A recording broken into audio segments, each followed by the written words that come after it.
سلام، شما خوبی؟ این مرض بگیری حداقل میذاشی اول سال نو رو تبریک میگفتم. اولین غذای 404 با سارسو اره و آثار یکم شورتیزات خورد میکنیم، بعد میسپونیم تو لیوان نمونه ادرار. شاشپزی شهاب خراب دکتر مغز و فاضلاب نیاز به 2 تا تخم مرغ داره که انقدر هم بزنه صدا تخم سگ بدن. موشای فضول گم شید برید، فضولو بردن زیر زمین، پاش لیز خورد افتاد زمین. شهاب خراب تا مایتابش گل بزنه با نون توست پر بوی چوس که انقدر بیاد شده به عنوان پوشش بچه ازش استفاده میکنن. رو تخم مرغ فشارش میده که غذاش طعم پوشش بچه بگیره. مایتابه کزه مال کرزه، فکر کنم با مایتابش موش میکشه. نیم رو تفتوروهای شهاب فقط لای روزنامه سلام بمبئی یا زوزوهای کلاس زبان مامانش سرو میشه. یه موش سرآشپز توی یقش اون بهش میگه چیکار کن، ببخ ازارش سنگین مزبور با موشا هم خونه شه. شستشوی سیخ کوبیده توسط مهدی بومیده که تو بساطش سگ میریده با گوشت گربه یا که سگ میخواد بده کباب برگ، این مرگ خاک به سره. بودا براتون نساخه، یه دونه کوبیده برامون مونده بود، اونم یعنی تپه نریده نذاشتید. گوشتا سرا نارنجیه، فکر کنم آب پیاز نداشته، آب هویج زده توش پوفیوز. فیسلوف بزرگ دستاشو که با گوشتا تمیز کرد میذاره رو زغالی که با کبریت توکلی روشن کرده، یعنی همون کف سینیت 6 ماه حبس داره. اوهو نمیری گوزو تکنولوژیا، اینا زرورق از کجا آوردن؟ هر کی بخره مثل همین لقمه تو کفن میپیچنه. مرسی ای.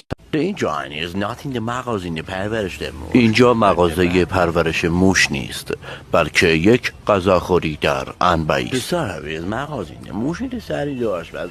مغازه موش سرآشپز و شاگرد او یعنی این شخص جمال ویروس است. دستور پخت غذاها متعلق به موش هاست و پختن آن بر عهده جمال.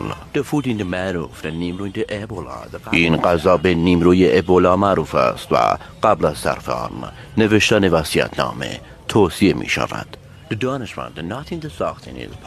هیچ دانشمندی تا به حال نتوانسته است برای این نیمرو پادزهری تهیه کند. علاوه بر نیمرو، فضای مغازه آلوده به رادیواکتیو است و تمیزترین نقطه لنز دوربین گزارشگر است.